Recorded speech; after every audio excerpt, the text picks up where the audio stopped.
এই সমস্ত আল্লাহর ওলিদের মধ্যে একজন হলেন কাজী ইব্রাহিম সাহেব। আজকে যিনি এখানে এসেছেন মাওলানা ডক্টর কাজী ইব্রাহিম সাহেব, ওনার সাথে আমার প্রথম সাক্ষাৎ হয়েছে জেলখানায়, কারাগারে, কেরানীগঞ্জ কারাগারে।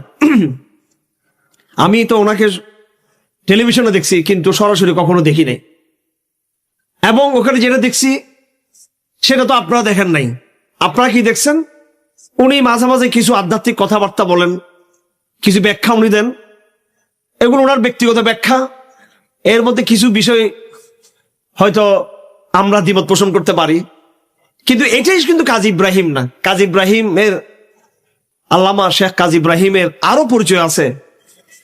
আমার জানা মতে ওনার যেটা সবচেয়ে বড় পরিচয় সেটা হলো উনি শেষ রাতের একজন তাহাজ্জুদ গুজার আল্লাহর ওলি, যার কোনোদিন তাহাজ্জুদ মিস হয় না, কোনোদিনও। আমি জেলখানায় ওনাকে জিজ্ঞেস করেছিলাম যে আপনি কয় পারা পড়েন, কারণ স্বাভাবিক আমরা একেবারে মিনিমাম 2 পারা করা সে এক রাতে পড়তাম নামাজের মধ্যে, এটা একেবারে কম। কেউ যদি বলে আমাদের সামনে যে 1 পারা করা সে পড়ছি যে আজকে নামাজের মধ্যে, এটা আমরা হাসতাম, এটা এটা কি 1 পারা তো কিছুই না, মিনিমাম 2 পারা হচ্ছে নিচে, এটা তাহাজ্জুদের পড়া। বিশেষ জেলখানায় কথা বলছে। আমি ওনাকে জিজ্ঞেস করলাম যে হুজুর, এই আপনি কি জেলখানায় তাহাজ্জুদ পড়েন? না, আপনি কয় পারা করে সে পড়েন? কারণ আমি ওনার পাশের রুমে ছিলাম, তো সুললিত কণ্ঠে উনি পড়তেন। প্রথম দিন মনে করছিলাম হয়তো কোনো কারারক্ষী করশি পড়তেছে, হয়তো ইমানদার কোনো কারারক্ষী। পরে দেখলাম যে না, উনি পড়তেছিলেন। আমি রাত 1টা থেকে ওনার আওয়াজ শুনতাম, রাত 1টা 2টা থেকে, 2:30টা না, আমি ঘড়ি দেখে বলতেছি 2:30টা না, রাত 2টা বাজে। 2টা থেকে ওনার আওয়াজ, 1টা 2টা থেকে ওনার আওয়াজ শুরু হইতো সেই 4:30 পর্যন্ত। তো উনি তো একটু কৌতুক করে, উনি আবার একটু উদার মানুষ। উনি কিছু কিছু ক্ষেত্রে কিন্তু সালাফি মজাব মতো উনি আমল করেন, এটা আমি কথা লুকিয়ে রাখতে পারি না। আমি স্পষ্টবাদী মানুষ। আমি কিন্তু আবার পরিপূর্ণ একেবারে আপাদ মস্তক হানিফি মজাবটা ফলো করি, সেইভাবে চলি।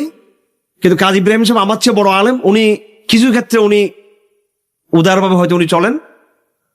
তো উনি দুষ্টমি করে বলতেছিলেন যে ভাই, হানিফি মজাবে হাত নিচু বাঁধে এইভাবে, আর অন্য মজাবে হাত উপরে বাঁধে। আমরা কি এগুলো নিয়ে মারামারি করবো নাকি বাংলাদেশে? কি বলেন? মারামারি একটা লাগাই দিই। জিজ্ঞেস করি যে কারা কারা হাত উপরে বাঁধার পক্ষে, জিজ্ঞেস করবো কারা কারা নিজের পক্ষে। দরকার আছে না এগুলো?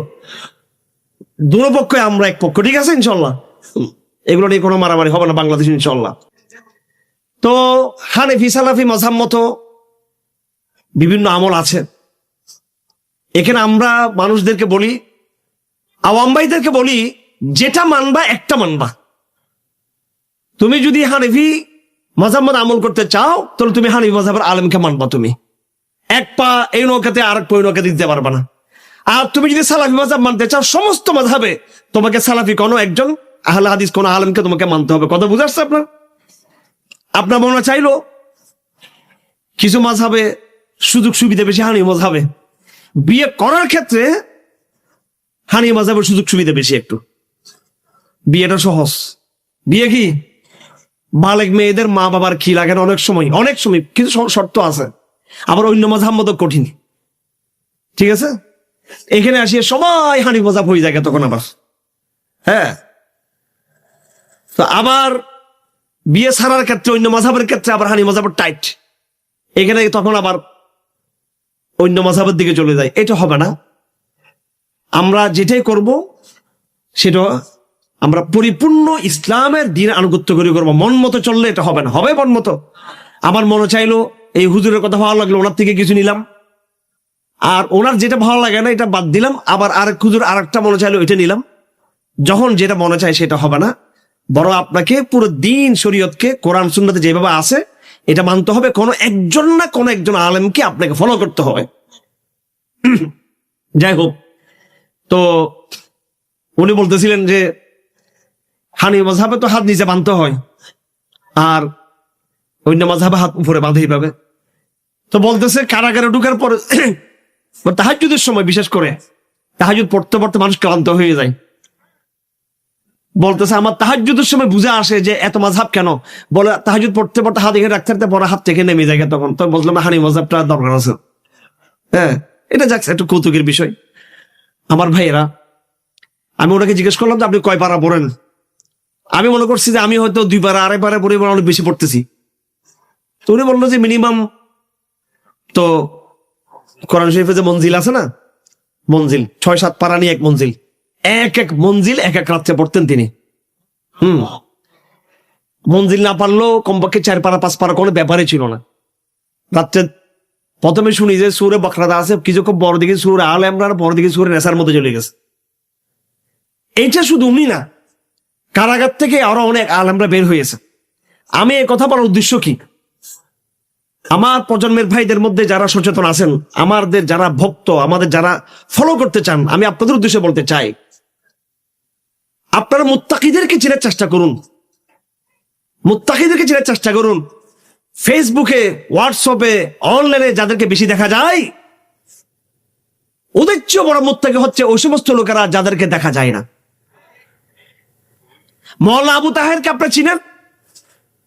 তাকে ফেসবুকে পাবেন না। মাওলানা আবু তাহের তো আরো লম্বা তাহাজ্জুদের নামাজ পড়তেন কারাগারের মধ্যে।